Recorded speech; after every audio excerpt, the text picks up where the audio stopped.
Hello दोस्तों, UP police computer operator की series में आपका स्वागत है। हाँ दोस्तों, वही बुलंद आवाज वही आगाज, फिर से बैकम बैक मीन्स दोस्तों हमें 2025 में स्टार्ट कर रहे हैं नई series UP police computer operator की। मेरी प्रीवियस प्लेलिस्ट आप देखे होंगे। प्रीवियस में मैंने दोस्तों 243 वीडियो की प्लेलिस्ट आपको दी है, जिसमें previous year paper, practice set, पूरा थ्योरेटिकल पोर्शन कंप्लीट। और दोस्तों किस तरीके से मेरे बच्चों ने सिलेक्शन पाया है, किस तरीके से मेरा यूट्यूब चैनल पे ये प्लेलिस्ट उनके लिए बिल्कुल समझ लीजिए रामबाण बन के साबित हुई है दोस्तों, कि वो खुद अपने कमेंट बॉक्स में खुद बताते हैं कि हाँ दोस्तों कि गुरु जी आपकी ये प्लेलिस्ट हमारे लिए रामबाण बन गई है। और पूरी की पूरी दोस्तों फ्री था, मैंने कोई चार्ज नहीं किया था। ध्यान रखिएगा, पूरा फ्री में कंप्लीट कराया है। उसी तरीके आज भी दोस्तों मैं कंटिन्यू रखने का ये दावा करता हूं, ठीक है। और वही जज्बा और जुनून से आपको मैं फिर से ले चल रहा हूं कि फिर से उसी तरीके में पढ़ाऊं। दोस्तों इस बार ये भी कोशिश करूंगा कि रीजनिंग और जीएस की भी क्लासेस आपको मैं और टीचर लगा के कंप्लीट करवाऊं। हाँ, उनका भी मैं पैसे वहन करूंगा। यदि जरूरत पड़ी तो जरूर आपसे मैं हेल्प मांगूंगा। देखिए दोस्तों, आज का पेपर जो है और प्रीवियस ईयर का जो पेपर है वो आप देखे होंगे, कंपेयर करे होंगे। आज के कंपैरिजन प्रीवियस ईयर कठिन पेपर पड़ रहा। देखिए मैं उसी तरीके शुरू से लेके सबसे पहले 2013 में यूपी पुलिस कंप्यूटर ऑपरेटर का पेपर हुआ, तो सबसे पहले 2013 का मैं सीरीज लगा दिया हूं, ठीक है। 2013 की ये सीरीज है, उसी तरीके 1 बाय 1 चलेंगे। उसके बाद दोस्तों 2016 आपको याद होगा, उसके बाद 2018-19, ठीक है, याद होगा, ठीक। उसके बाद दोस्तों ये 2025 में पेपर हुआ। अब देखिए ये लेवल वाइज लेवल बढ़ने के बजाय इनका लेवल कैसा होता गया दोस्तों, इनका लेवल जो है डिक्रीज होता गया है, ठीक।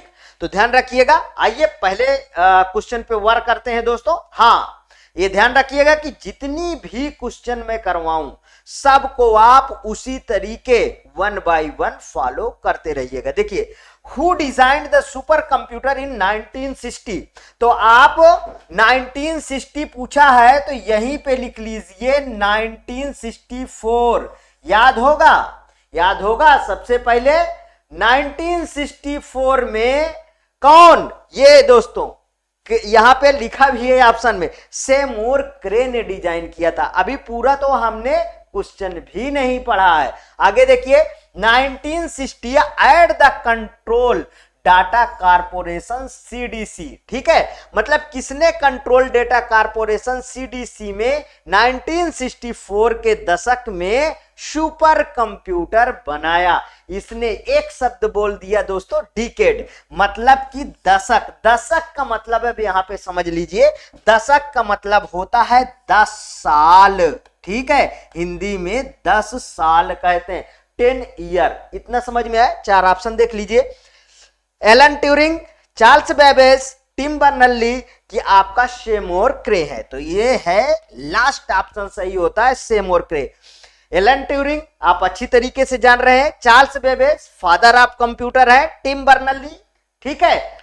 अब ये सब भी ऑप्शन क्या फिर से मैं डिस्कस करूंगा, अगर जरूरत होगी तो कमेंट बॉक्स में बताइएगा, ठीक है। चार्ल्स बेबेज का डिटेल पूरी तरीके से आपको मिला हुआ है कि चार्ल्स बेबेज ने ही दोस्तों एनालिटिकल इंजन की खोज किया था। एनालिटिकल इंजन के बाद इन्होंने दोस्तों इसके प्रीवियस में डिफरेंस इंजन की खोज किया, फिर उसका एडवांस रूप एनालिटिकल इंजन 1837 में इन्होंने क्रिएट किया। कभी कभी 38 भी लिख के आता है तो टेंशन नहीं लिखिएगा, जिसमें दोस्तों सॉफ्ट एंड गियर लगे हुए थे। आपको याद है सारी कहानियां, ठीक है। वो प्रीवियस भी थोड़ा सा याद रखिएगा, ठीक है। मतलब सॉफ्ट एंड गियर लगे हुए थे, वो दुनिया का ऐसा, मतलब इन्होंने ही दोस्तों मेमोरी का कॉन्सेप्ट, ठीक है, मेमोरी का कॉन्सेप्ट अप्लाई किए कंप्यूटर में। जो आप जो है कंप्यूटर चला रहे हो दोस्तों, वो किनकी देन है? चार्ल्स बेबेज की ही देन है। तो अगर कहिए कि चार्ल्स बेबेज ने दुनिया को वो कंप्यूटर दे गए हैं दोस्तों जो आज आप इजी तरीके से आप यूज कर पा रहे हो। तो यही है दोस्तों वो फादर ऑफ कंप्यूटर। आइए सेम और एक ही क्वेश्चन में बहुत ज्यादा वीडियो बहुत लंबी खींच रहा हूं, खैर मैं शॉर्ट में इसको निपटाने की कोशिश करूंगा। पहला क्वेश्चन देखिए, अब इनके बारे में थोड़ा ध्यान दीजिए। देखिए यहां पे लिखिए सीडीसी और कुछ चीजें लिखते भी रहिए, मतलब कि कंट्रोल डाटा कारपोरेशन, इसका फुल फॉर्म आप क्या है, control data corporation, control data corporation. हाँ यहां पे थोड़े से बात ध्यान रखिएगा, सीडीसी में कंट्रोल डाटा कारपोरेशन 19 कितना दोस्तों, मैंने बोला 1964 याद कर लीजिए। 1964 में पहला सुपर कंप्यूटर गढ़ा गया था, फर्स्ट सुपर कंप्यूटर दोस्तों गढ़ा गया। वो किसके थ्रू गढ़ा गया, ये है दोस्तों सेमोर क्रे। हाँ अब इसके बाद चलते हैं, इतना समझ में आया। देखिए जब दुनिया में कंप्यूटर, हमारे इंडिया में उस समय कंप्यूटर का जन्म नहीं हुआ था, ठीक है, उस समय अमेरिका ने सुपर कंप्यूटर गढ़ दिया। ठीक, यहां पे आइए, अगर मैं इसमें और बात करूं, इस समय का सबसे जो है फास्टेस्ट सुपर कंप्यूटर कौन है, तो इल कैप्टन, पहले नंबर पे याद कर लीजिए इल कैप्टन। ये भी किसका है दोस्तों, ये इल कैप्टन, ये भी है यूएसए का, ध्यान रखिएगा यूएसए का है। दूसरे नंबर पे आ जाइए, दूसरे नंबर पे फ्रंटियर है, ये भी किसका है दोस्तों, ये भी यूएसए का है। ठीक है, तीसरे नंबर पे आ जाइए दोस्तों, तीसरे नंबर पे आएंगे, ये मैं कुछ डाटा भारत के लिए लिख रखा हूं, आगे अभी आएगा, टेंशन न लीजिए। तीसरे नंबर पे आ जाइए फुगाकू जापान का है। ठीक है, ध्यान रखिएगा किसका है, फुगाकू है दोस्तों जापान का। फुगाकू किसका है दोस्तों, जापान का है। ठीक है, फुगाकू जापान का है। चौथे नंबर पे आ जाइए दोस्तों, तिहानी 2 का तो नाम सुने होंगे, तिहानी टू ये किसका है, ये चाइना का है। ठीक है, ये है दोस्तों चाइना का, ये है चाइना। अब देखिए हमारे यहां जो सुपर कंप्यूटर डेवलप हुआ वो परम की सीरीज चली, तो सबसे पहला सुपर कंप्यूटर परम। यहां पे आइए, ये देखिए ये लिख रखा हूं, ये वाला देखिए, भारत में इस समय एरावत सुपर कंप्यूटर जो एआई बेस्ड है, ये कैसा है, ये है एआई बेस्ड, ध्यान रखिएगा एआई बेस्ड सुपर कंप्यूटर है। 100 सबसे शक्तिशाली सुपर कंप्यूटरों की सूची में शामिल हुआ है। अभी जो फंक्शन हुआ था जर्मनी में हुआ था, ठीक है, वहां पे आप इसको कमेंट बॉक्स में लिख के बताइएगा जरूर। ठीक है, उसमें ये 75वां स्थान जो है पाया है। ठीक है, इंडिया ने 75वां स्थान सुपर कंप्यूटर में पाया। में इसकी ये भी बहुत बड़ी अपॉर्चुनिटी है कि 100 सुपर कंप्यूटर की लिस्ट में हमारा भारत भी है। तो बोलो सभी लोग जय हिंद। आइए आगे बढ़ते हैं। देखिए second question, who the differentiate second and the third generation of the computers. तो पहले तो आपको जनरेशन पता होना चाहिए। ठीक है, जो नए, अच्छा देखिए मैं हर बार पुराने अभ्यर्थियों को ज्यादा फोकस कर रहा हूं, नए अभ्यर्थी बिल्कुल भी चिंता नहीं करेंगे, सभी पूरी डिटेल से पढ़ाऊंगा। अभी ये क्वेश्चन मेरा कंप्लीट हुआ, समझ में आया, उसी तरीके हर एक क्वेश्चन में इतनी जितना डिटेल चाहिए उतना मैं डिटेल आपको दे दूंगा। यहां पे देखिए कंप्यूटर की दूसरी और तीसरी पीढ़ी को क्या अलग करता है, तो दूसरी और तीसरी पीढ़ी को क्या अलग करता है, अरे बहुत सिंपल सा क्वेश्चन पूछ लिया है। पहले बात इसको छोड़ो, ऑप्शन में क्या लिखा है इसमें मत आओ। ठीक है, इसको मैंने स्विप किया। यहां देखिए पहले पीढ़ियों के बारे में जान लीजिए। पहला जो फर्स्ट जनरेशन है, फर्स्ट जनरेशन मैं बताता हूं कि 1942 टू 1954। अब देखिए कहीं कहीं हर एक बुक में अलग तरीके का डिकेड दिया है, तो टेंशन बिल्कुल नहीं लीजिएगा। ठीक है, ये जो मैं बता रहा हूं बिल्कुल परफेक्ट, आप इसको याद कर लीजिए। दूसरा सेकेंड जनरेशन 1955 टू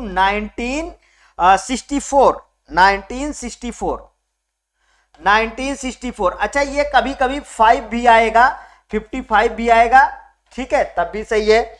देखिए तीसरा तीसरा जनरेशन जो थर्ड आएगा, ये सेकंड था, जो थर्ड जनरेशन की मैं बात करूंगा तो वो 1965 टू 1974। यहां पे आ जाइए फोर्थ जनरेशन की, फोर्थ जनरेशन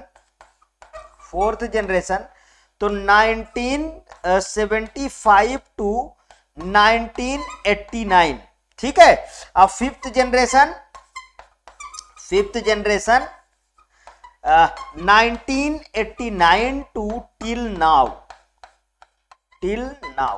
अब देखिए यहां पे देखिए, पहले वाले में वैक्यूम ट्यूब का प्रयोग किया गया, बहुत भारी भरकम कंप्यूटर था। अरे भाई उसका वजन ही जानते हो कितना था, 10 टन था वजन, ठीक है। एक बड़े कमरे में डिजाइन किया गया था। मतलब कि दोस्तों इसी को फर्स्ट जनरेशन वाले को बोला गया मशीन लेवल लैंग्वेज पे काम किया, मतलब machine oriented binary level language पे काम किया, 0 और 1 पे काम किया, ठीक, समझ में आया। सेकंड वाले में आया, पहले वाले में जो क्वेश्चन पूछा जाता है तो देखिए, जो पहले वाले का क्वेश्चन पूछा जाता है तो पहले वाले में क्वेश्चन में वैक्यूम ट्यूब बहुत पूछा जाएगा, ठीक है, वैक्यूम ट्यूब। तो फिर सेकंड वाले में आया ट्रांजिस्टर आया, ठीक है, ट्रांजिस्टर आया। थर्ड वाले में आया दोस्तों आईसी आया, इंटीग्रेटेड सर्किट। और फोर्थ जनरेशन में आया माइक्रो प्रोसेसर। और ये देखिए यहां पे फिफ्थ जनरेशन में आया एआई। अब यहां पे ये वाला जो क्वेश्चन पूछ रहा है, थर्ड जनरेशन में इसका यूज होने लगा था माइक्रो प्रोसेसर। क्वेश्चन में चलिए देखिए, यहां पे ये है मेरा क्वेश्चन, क्या है, कंप्यूटर की दूसरी और तीसरी पीढ़ी को क्या अलग करता है? अरे भैया माइक्रो प्रोसेसर अलग करता है। क्या अलग करता है? माइक्रो प्रोसेसर अलग करता है, ठीक है। वैक्यूम ट्यूब फर्स्ट जनरेशन, अभी बताया क्या, फर्स्ट जनरेशन। सेकंड देखो नैनो टेक्नोलॉजी ऑप्शन से अलग है।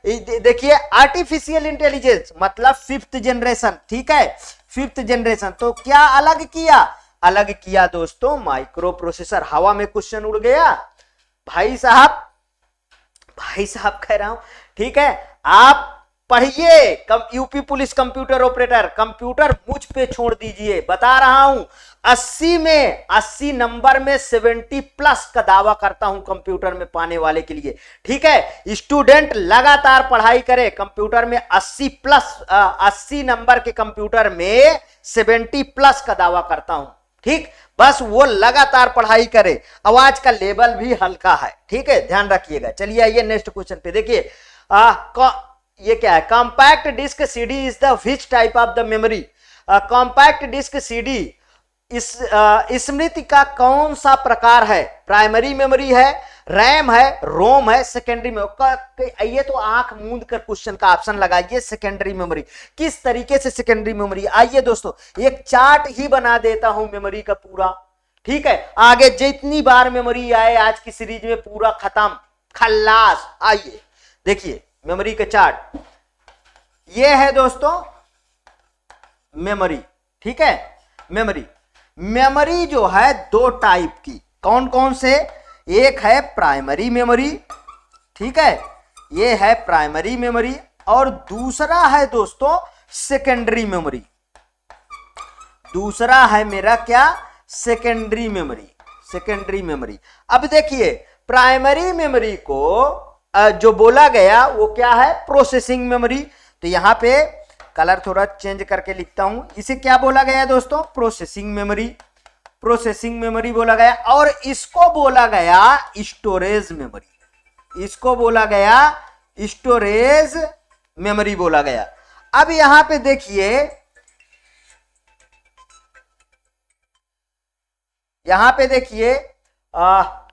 प्रोसेसिंग मेमोरी हुआ। अब इसके बाद देखिए दोस्तों, कॉल आ गई थी, थोड़ा कॉल मैंने बंद किया मोबाइल में। Processing memory, secondary memory. अब प्राइमरी मेमोरी को ही वोलाटाइल मेमोरी बोलते हैं।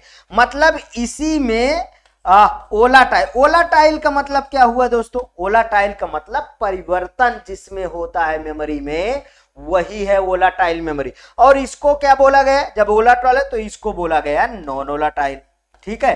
इसको क्या बोला गया, नॉन वोलाटाइल बोला गया। ठीक है, अब यहां पे देखिए कि नॉन मतलब कि ये स्टोरेज मेमोरी, इसमें कोई परिवर्तन नहीं हो रहा लिखने के बाद ना, कोई परिवर्तन नहीं। ठीक है, इतना समझ में आया। आगे देखिए, प्राइमरी मेमोरी के दो पार्ट हुआ, कौन कौन से, एक हुआ रैम और दूसरा हुआ रोम। ठीक है, दूसरा हुआ रोम। इसके भी दो पार्ट हुआ, कौन कौन से, एक हुआ दोस्तों मैग्नेटिक मेमोरी, एक हुआ मैग्नेटिक मेमोरी।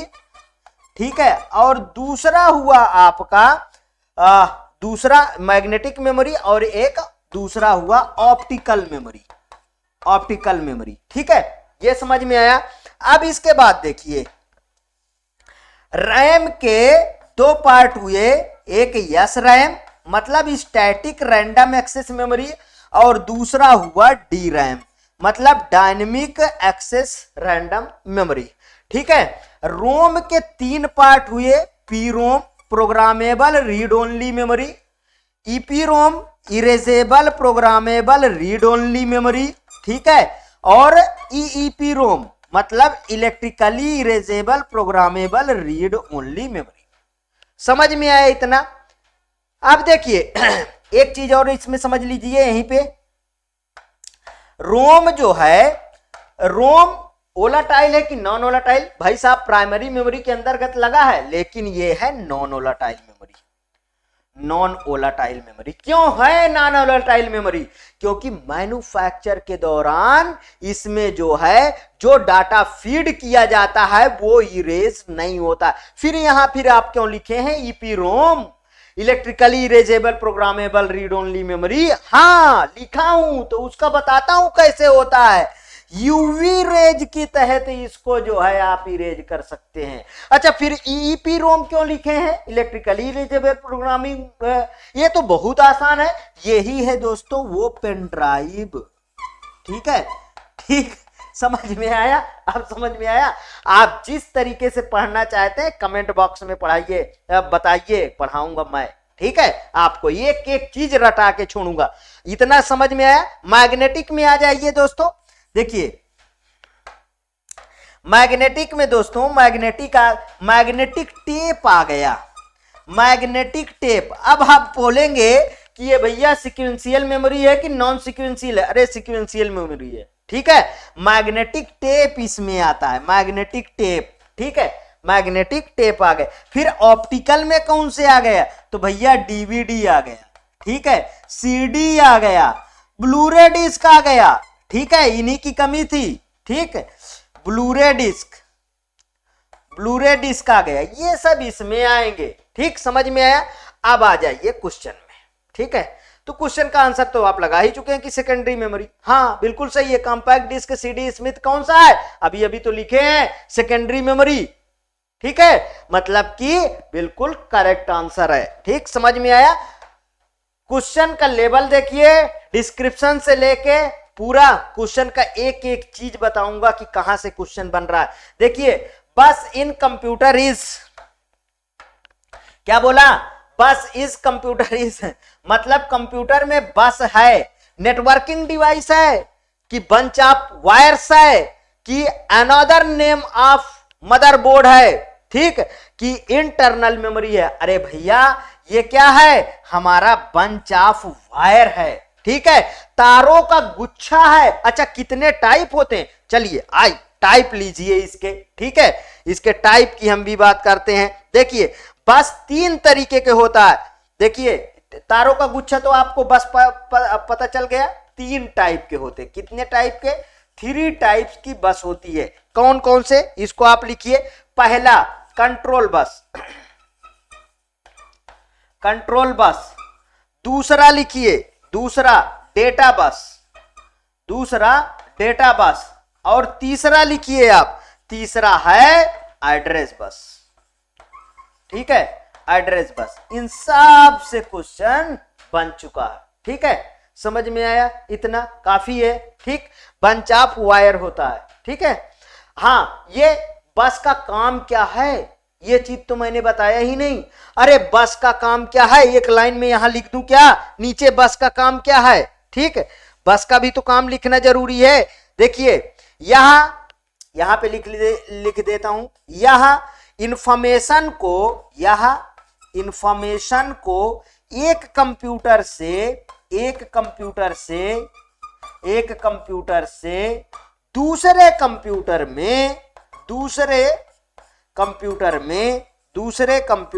तक कहिए या मैं कहिए तक ले जाने का काम करती है, या इंफॉर्मेशन को एक कंप्यूटर से दूसरे कंप्यूटर तक ट्रांसफर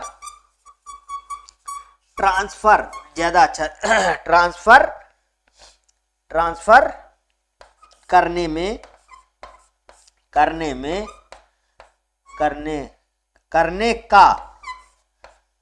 का कार्य करती है।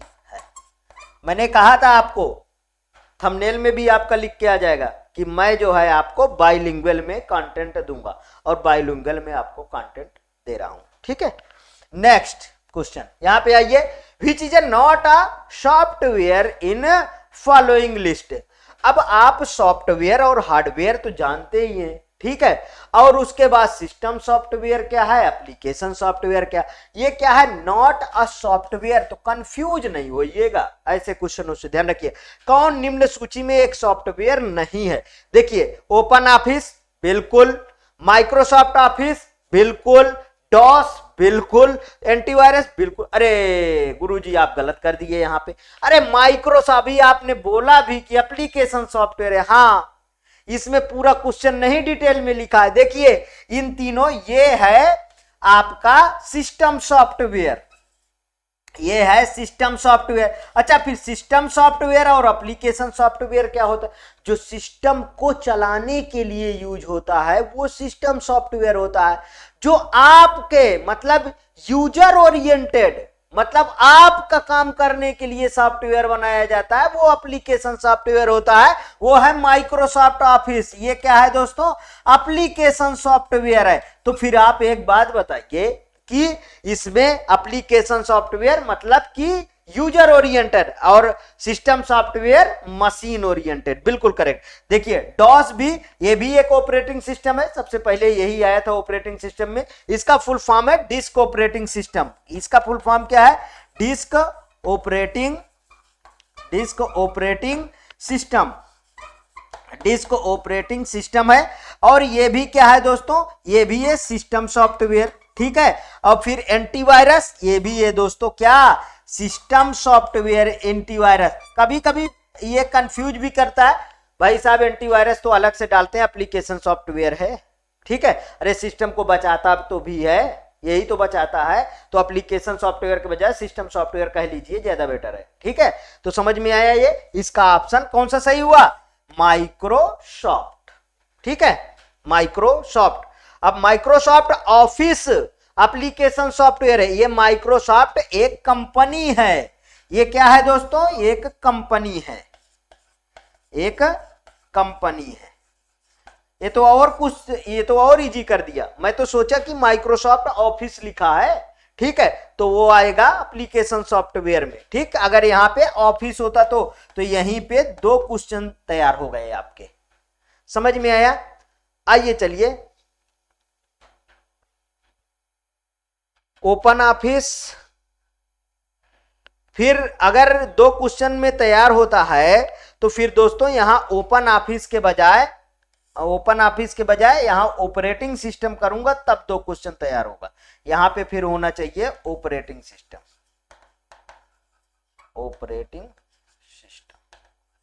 तभी तो ये सिस्टम सॉफ्टवेयर आएगा। मतलब दोनों क्वेश्चन का समझ लीजिए, ठीक है। अगर एक और इसी तरीके के रिलेट करके क्वेश्चन पूछा गया है, वही दिमाग में था, ठीक है, इसलिए मैंने इसको बता दिया कि which is not a software.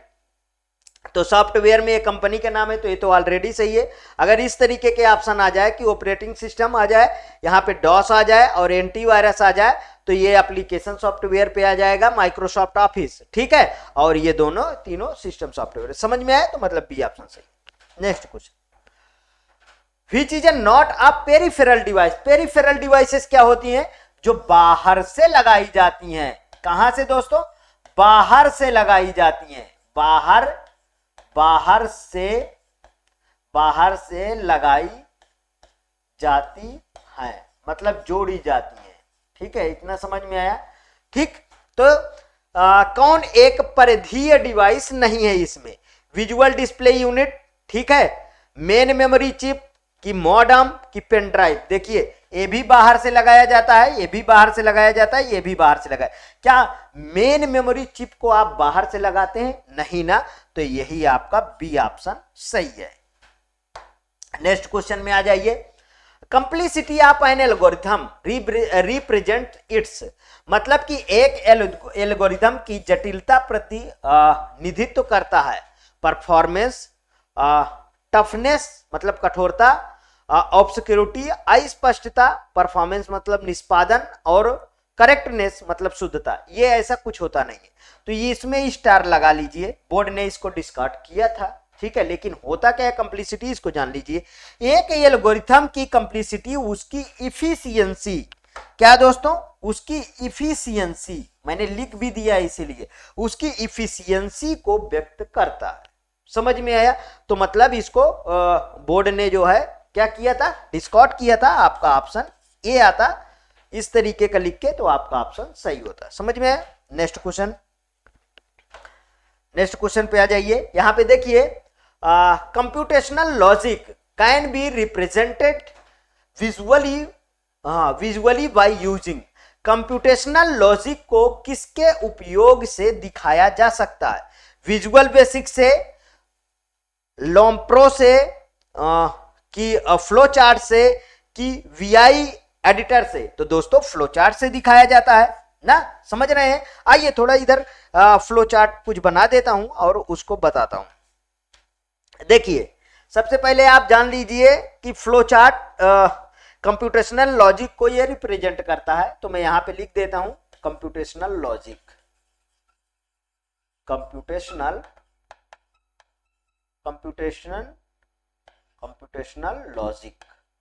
Computational logic को ये दिखाता है, ठीक है। और ये सिंबल के तहत हम इसको रिप्रेजेंट करते हैं।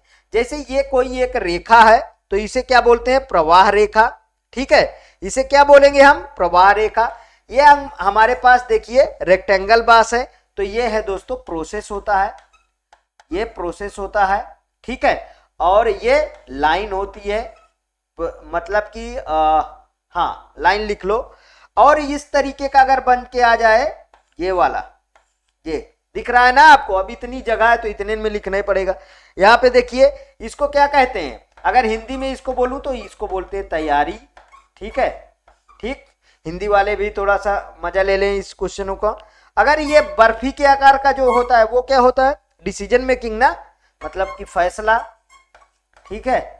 इंग्लिश में क्या कहते हैं? इंग्लिश में कहते हैं इसको डिसीजन, ठीक है, ध्यान रखना है, डिसीजन बोलते हैं, ठीक है। और जो बचे हैं उसको लिख लीजिए।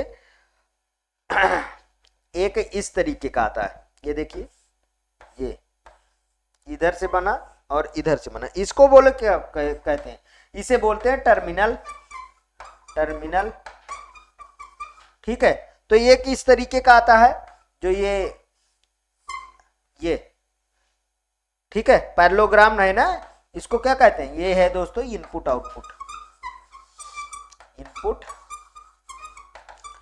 थोड़ा ठंडी में जुकाम वगैरह, गला खराब होने की वजह से थोड़ी सी आवाज में डिफरेंट हो सकता है, लेकिन कोशिश करता हूं कि उसी तरीके की आपको आवाज मिलती रहे। ये देखिए इस क्वेश्चन का समझ में आ गया पूरी तरीके से। आइए नेक्स्ट क्वेश्चन पे चलते हैं। और एक सीरीज में 20 क्वेश्चन उसी तरीके लेके आऊंगा, ठीक है, ध्यान रखिएगा। हाँ बाबा मतलब बीए हेक्साडेसिमल है ना, hexadecimal is the what is the octal. तो बहुत सिंपल सा होता है, ठीक है, आपको पहले बता चुका हूं। बाइनरी का बेस क्या होता है? 2 होता है। 2 में कौन कौन सा आता है? 0 और 1 आता है। और यहाँ ऑक्टल का 8 होता है। इसमें 0 से 7, 0 to 7, 0 to 1, 0 to 7। और वहीं पे आपका हेक्सा में 16 होता है, मतलब 0 to 15। समझ रहे हैं? 15 को एफ लिखा जाता है। इतना समझ में आया? तो यहां पे आ जाइए दोस्तों, अब बीए को लिख लेते हैं। बी, इसको थोड़ा दूर आप लिखिए तो ज्यादा बेटर रहेगा। अब बीए को, तो हेक्साडेसिमल में ए को क्या लिखते हैं दोस्तों, ए को लिखते हैं 10, बी को लिखते हैं 11, ठीक है, सी को लिखते हैं 12 और डी को लिखते हैं 13 और ई को लिखते हैं 14 और एफ को लिखते हैं कितना, 15। ठीक, समझ में आया, ये लिखते हैं ना। अब देखिए आपको इसके प्रीवियस में भी मैंने ये सब सारी सीरीजें कंप्लीट किया है। अगर जिसको इसमें भी दिक्कत आती है तो वो प्लीज और प्लीज कृपया प्रीवियस वाली भी प्लेलिस्ट देखता रहे साथ में। ठीक है, यहां पे देखिए मतलब 8 2 10, मतलब 8 2 10 तो 1 0 1 0 इसका हो गया। 8 3 11, ठीक है, ये कैसे मैं जोड़ रहा हूं, 8 3 11 8 2 10, ये सीरीज आपको बताया हूं ना। 1 2 4 8 ऐसे इसका डबल होता चला जाता है। ठीक, यहां पे ये है 4 और ये है 8, देखिए इनको जोड़ते जाओ बाइनरी बनती जाएंगी। इसको देखिए 11 को क्या लिखते हैं, 8 3 11, 8 3 11 ना, तो इसमें 8 और 2 और ये बन गया। 8 4 12 होता है, तो 8 और 4 पे 1 डाल दो, बाकी 0 डाल दो। और देखो यहां पे 8 4 12 1 13 होता है और 8 4 12 और 2 14 होता है और 15 में सभी 1 आ जाते हैं। समझ में आया, ये बना लिए, यहां पे लाके पुट कर दीजिए। बी का 11 है ना, तो 1 0 1 1 और इसका क्या है 1 0 1 0 है, 1 0 1 0 है। अच्छा देखिए मतलब 2 की पावर 4, 2 की पावर 4 क्या होगा 16 बनेगा, 2 की पावर 3 क्या बनेगा 8 बनेगा। समझ में आया, तो इसीलिए इसमें 4 4 की पेयरिंग होती है, याद है ना, 4 4 की पेयरिंग होती है। अगर ये सब का भी बहुत ज्यादा डिटेल दूंगा तो फिर और वीडियो लंबी हो जाएंगी ना, वो सब मैं थ्योरेटिकल पार्ट में कवर करूंगा अभी। ठीक, यहाँ पे देखिए अब बी का तो फिर 1 0 1 1 और 1 ए का फिर से 1 0 1 0। अब इसका 3 3 के पेयरिंग बना लीजिए, 3 3 के आप पेयरिंग दाहिने साइड से बनाइएगा। ठीक है, ये लीजिए दाहिने साइड से बना लीजिए और ये इसमें देखिए एक ही है तो इसका 1 हो जाएगा। ये किसका है, ये 2 का है और ये किसका है 3 का बन गया, ये 2 का बन गया बाइनरी और ये कितना है 5 का है और ये कितना है 3 का है। ठीक है, ये 3 का नहीं, ये यहां पे 7 हो गया ना, इसमें 111 है, ये 7 का बन गया ना। अब यहां पे देखिए ये 3 का हो गया तो ये बन गया 1 का, तो 1 3 5 2 7 2, यहां पे मिलाइए कौन सा सही, 1 3 5 2 7 2, ये देखिए कौन सा सही हुआ, हमारा ऑप्शन सी ऑप्शन सही हुआ। बहुत सिंपल है ना, बिल्कुल सिंपल तरीके से ही आपको आंसर निकालना है, बस आपको क्या करना है लगातार पढ़ाई करनी है, बस ये सब हवा में आप भी ऐसे ही उड़ाते रहोगे।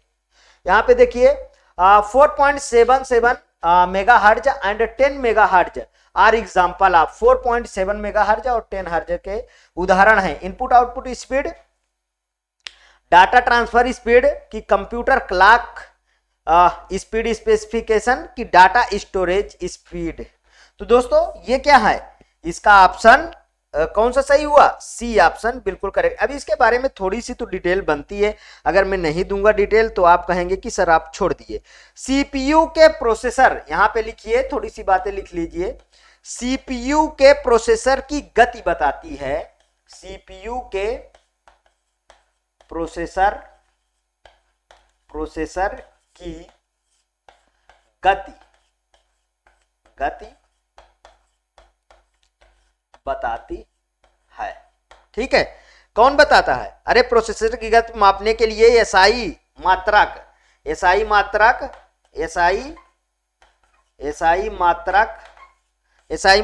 किसका, हर्ज का, एचजेड हर्ज का प्रयोग, ये जो है ये वाला सेक्शन ये फर्स्ट जनरेशन के कंप्यूटर में किया जाता था।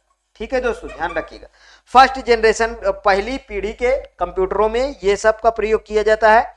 अब देखिए प्रतिदिन बदलता रहता है, मतलब अधिक गति स्पीड होने के कारण प्रोसेसर में हम इस समय दोस्तों मेगाहर्ज, एमएचजेड मेगाहर्ज और जीगाहर्ज जीएचजेड का प्रयोग कंप्यूटर कंप्यूटर की एक तरीके से कहिए घड़ी की गति स्पेसिफिकेशन के लिए करते हैं।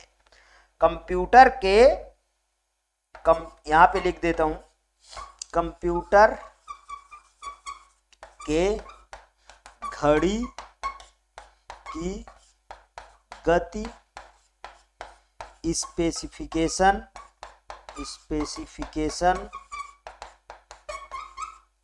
के लिए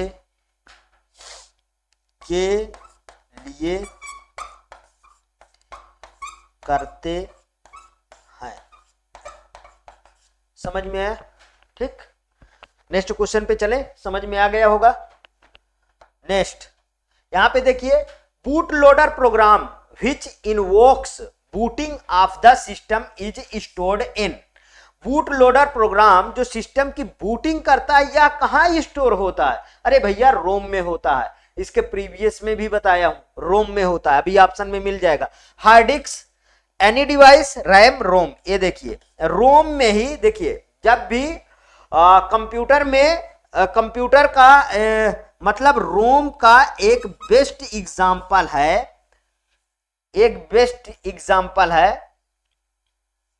रोम का। ठीक है, रोम में होता है जो ये स्टार्ट करते बूटिंग के लिए सारी इसमें फीडिंग होती है। ठीक है, बूटिंग के लिए सारी इसमें फीडिंग होती है। ये मैन्युफैक्चरिंग के दौरान इसमें डाला जाता है। ठीक है, जब कंप्यूटर क्रिएट किया जाता है उसी समय जो है डाल दिया जाता है। और इसका बेस्ट एग्जांपल, रोम का जो बेस्ट एग्जांपल है वो है बायोस। ये क्या है दोस्तों? बायोस के तहत ही नया कंप्यूटर जब लाते हैं उसमें कुछ भी नहीं होता। नया कंप्यूटर में जब आप विंडो आपकी इंस्टॉल होती है तो वो दोस्तों बायोस के तहत ही होती है। इसका फुल फॉर्म है basic input output system. Basic input output system. समझ में आया? ठीक, तब आपके पास जब ऑपरेटिंग सिस्टम इंस्टॉल होती है तो इसी के तहत होती है। फिर आप देखिए रैम का प्राइमरी मेमोरी को इसके प्रीवियस में चार्ट में बताया वोलेटाइल है, परिवर्तनशील है। जब तक आपका कंप्यूटर स्टार्ट रहता है उसी दौरान तक केवल रैम काम करती है। उसके बाद जैसे ही कंप्यूटर आप बंद कर देते हैं सारा डाटा आपका क्या हो जाता है? फिर से हार्ड डिस्क में, एसएसडी में पहुंच जाता है। देखिए जो कंप्यूटर हम जब कंप्यूटर का ऑन की बटन दबाते हैं तो आपका कुछ टाइम लेता है कंप्यूटर स्टार्ट होने में। मतलब जो विंडो है वो लोड हो रही है आपके कहां पे? रैम में लोड हो रही है। ठीक है, कंप्यूटर स्टार्ट होता है तो मतलब जो विंडो है वो कॉपी हो गई रैम में। कंप्यूटर जब तक आप काम किए रैम पे काम करेंगे और उसके बाद जब बंद होती है तो फिर से आपका पूरा का पूरा डाटा हार्ड डिस्क या एसएसडी में जो भी आपके कंप्यूटर में लगा है वो चला जाता है। लेकिन रोम नॉन वोलेटाइल होता है। इसमें मैन्युफैक्चरिंग के दौरान जो भी डाटा फीड कर दिया जाता है वो फीड रहता है। यही रोम में दोस्तों ये बूटिंग के प्रोसेस होता है। ठीक है, बेसिक इनपुट आउटपुट के तहत। समझ में आया? तो इसका रोम सही है। आइए नेक्स्ट क्वेश्चन पे। Data inconsistency can be prevented by preventing. हाँ, प्रिवेंटेड बाय प्रिवेंटिंग मतलब डाटा विसंगति किसके द्वारा रोका जा सकता है? अरे भैया बहुत अच्छा है। रिडंडेंसी, मेटा डाटा, डेडलॉक्स की मल्टी प्रोग्रामिंग। तो ये है दोस्तों रिडंडेंसी के तहत। रिडंडेंसी का मतलब ही होता है दोस्तों डुप्लीकेसी, अतिरिक्तता। इसी को क्या कहते हैं? डुप्लीकेसी। ठीक है, इसी के तहत हम इसको रोक पाते हैं। इसमें थोड़ी सी डिटेल देंगे। देखिए डेटा की डुप्लीकेसी को ये रोकता है। और यहाँ पे मेटा डाटा क्या है इसको बारे में जान लीजिए। डेटा के बारे में और डेटा प्राप्त करना मतलब data about data. Data about data को ही दोस्तों मेटा डाटा कहते हैं। डेडलॉक आप समझ लीजिए, डेडलॉक क्या है? जब एक से अधिक प्रोग्राम एक ही मतलब यूनिट का प्रयोग करना चाहे और एक चक्र बन जाए, मतलब एक साइकिल क्रिएट हो जाए। एक साइकिल क्रिएट हो जाए, उससे इसमें अवरोध उत्पन्न हो जाए, तो वो है दोस्तों डेडलॉक। मल्टी प्रोग्रामिंग क्या है? एक ही कंप्यूटर एक ही समय पर एक से अधिक प्रोग्राम चलाना। ठीक है, एक कंप्यूटर एक ही समय में, यहां पे लिख देता हूं, एक ही कंप्यूटर एक से अधिक प्रोग्राम को मतलब चलाता है। एक ही कंप्यूटर एक से अधिक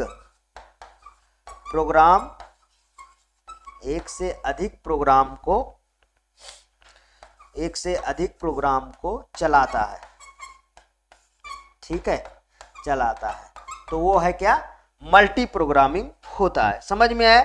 जैसे देखो मैंने क्या क्या ऑन कर दिया, वीएलसी भी एक साथ ऑन कर दिया, पेंट भी ऑन कर दिया, वर्ड भी ऑन कर दिया, सबको ऑन करके अपना काम कर रहा हूं, तो उसे कहते हैं मल्टी प्रोग्रामिंग। समझ में आया? तो इसका पहला रिडंडेंसी ऑप्शन सही है। आगे देखिए next question, employ salary should not be greater than ₹12,000। This is, कर्मचारी वेतन 12,000 रुपए से अधिक नहीं होना चाहिए। इंटीग्रिटी कांस्टेंट, रेफरेंशियल कांस्टेंट की ओवर डिफाइंड कांस्टेंट की फीसिबल कांस्टेंट। तो इसका जो है पहला ऑप्शन बिल्कुल सही है दोस्तों, इंटीग्रेटेड कांस्टेंट। अब देखिए इंटीग्रिटी कांस्टेंट मतलब इंटीग्रिटी कांस्टेंट, इसका भी लिख लीजिए। इसका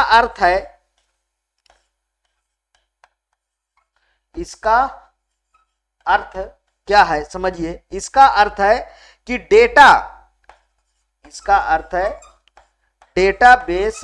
डेटाबेस में डेटा सही और अच्छी दिशा में होना चाहिए। सही और अच्छी दिशा में होना चाहिए। अच्छी दिशा में होना चाहिए। ठीक है, और इनका फुल फॉर्म लिख लीजिए। एक बहुत अच्छा इसका फुल फॉर्म बनता है एसिड ना, एसिड। ठीक है, एसिड मतलब हाँ, एसिड जिसमें एटॉमिसिटी वगैरह आता है ना, कंसिस्टेंटी, इंटीग्रिटी। ठीक है, ये इसी में आएगा। अब देखिए और चीजें इसमें जान लीजिए। डोमेन जो डोमेन होगा, एंटिटी होगा, और रेफरेंशियल होगा, और होगा फॉरेन की होगा। ठीक है, तो डोमेन इंटीग्रिटी रेफरेंशियल के अंतर्गत आता है, जिसमें हम डोमेन में से हम क्या देंगे, यहाँ पर डोमेन में इंटीग्रिटी कांस्टेंट के अंतर्गत आता है, जिसमें हम कितने देंगे, हम 12,000 देंगे। तो इसका इंटीग्रेटेड बिल्कुल सही है। समझ में है? अगर नहीं समझ में आता है तो टेंशन नहीं लीजिएगा, अभी मैं इसका पूरा चैप्टर वाइज इसको डीबीएमएस को कंप्लीट आपको मैं करवाऊंगा। ठीक, नेक्स्ट क्वेश्चन यहां पे देखिए, database decision includes the function like. Database design के फंक्शन में निम्न में से क्या शामिल है? Identification of the different table, विभिन्न तालिकाओं की पहचान। ठीक है, में क्या शामिल है? Creation of the field with their attributes, अपनी विशेषताओं के साथ क्षेत्रों का निर्माण। Creating validation rules and database, inter relationship, मान्यता नियमों और डेटाबेस अंतर संबंधों का निर्माण। दोस्तों इसमें तो सभी सही है, ऑल ऑफ द अबव। विभिन्न तालिकाओं की पहचान, अपनी विशेषताओं के साथ क्षेत्रों का निर्माण, मान्यता नियमों और डेटाबेस अंतर संबंधों का निर्माण, सभी सही है। कोई इसका डी ऑप्शन सही होगा। ठीक, कोई डाउट नहीं, no doubt. Next question, the number of attributes in relation is called as. हाँ, ये सही है। रिलेशन में एट्रीब्यूट्स की संख्या को क्या कहा जाता है? बिल्कुल अच्छा है, कार्डिनलिटी कहा जाता है, डिग्री कहा जाता है, कि टपल कहा जाता है कि एंटिटी कहा जाता है? अरे भैया डिग्री कहा जाता है, मतलब बी सही है। यहां पर एक आइए छोटा सा ऐसे हम चार्ट बना लेते हैं। देखिए ये मैंने बनाया, इसे क्या बोलते हैं? इस वाले को, इधर सब कॉलम है, ध्यान रखिएगा। इसको क्या बोलेंगे? इसको बोलेंगे कॉलम। और फिर इस वाले को क्या बोलेंगे? इस वाले को बोलेंगे रो, ठीक है। और कॉलम को ही बोलते हैं एट्रीब्यूट। तो कॉलम को क्या बोलेंगे? एट्रीब्यूट बोलेंगे, एट्रीब्यूट बोलेंगे। और इसको बोलेंगे, रो को क्या बोलेंगे दोस्तों? रो को बोलेंगे टपल। याद रखिएगा इतना, आगे अभी काम आएगा, ठीक? समझ में आया? तो हमारे पास the number of attributes in the relation is called as its degree. मतलब कि कितनी एट्रीब्यूट्स हैं, जैसे इसकी डिग्री कितनी हुई, जितने इसमें एट्रीब्यूट्स हैं, मतलब 4 है ना, तो इसकी डिग्री कितनी हुई दोस्तों? 4। ठीक, समझ में आया? समझ में आया इतनी बात? ठीक है, degree. Next, the column of table is refer to as the. Table को कॉलम किसके रूप में जाना जाता है? टपल के, एट्रीब्यूट के, एंटिटी के, डिग्री के। तो अभी अभी तो बताया, ठीक है, एट्रीब्यूट के रूप में जाना जाता है, कोई डाउट नहीं, ठीक। हाँ, एसिड, अभी अभी इसकी मैंने बात भी किया था। ACID is a set of properties that the guarantee that database transactions are processed reliably. Here A stand for atomicity, अभी अभी इसके पहले बोला था ना, एटॉमिसिटी।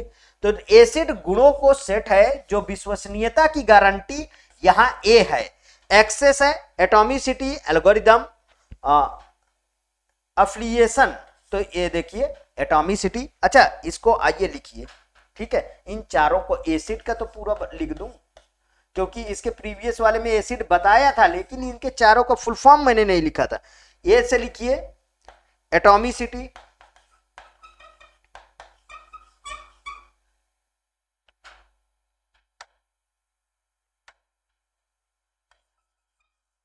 एटॉमिसिटी। बी सी से लिखिए कंसिस्टेंसी, और आई से लिखिए इंटीग्रिटी, और डी से आप लिखिए ड्यूरेबिलिटी। ठीक, समझ में आया? मतलब ये आपका चारों का फुल फॉर्म मैंने लिख दिया। तो अब कभी भी आएगा तो चारों में से आप टिक कर लेंगे आराम से, एटॉमिसिटी, कंसिस्टेंसी, इंटीग्रिटी और ड्यूरेबिलिटी। समझ में आया? नेक्स्ट, हाँ, in FoxPro the command delete is use to. FoxPro में डिलीट कमांड प्रयोग किया जाता है। Delete all record, delete table, delete marked record की mark the record for deletion. तो इसका डी है, देखिए जितना आप मार्क करोगे उसको आप डिलीट करने के लिए हम डिलीट का कमांड का यूज करते हैं, बिल्कुल सिंपल सा। Which statement create a new user in Oracle.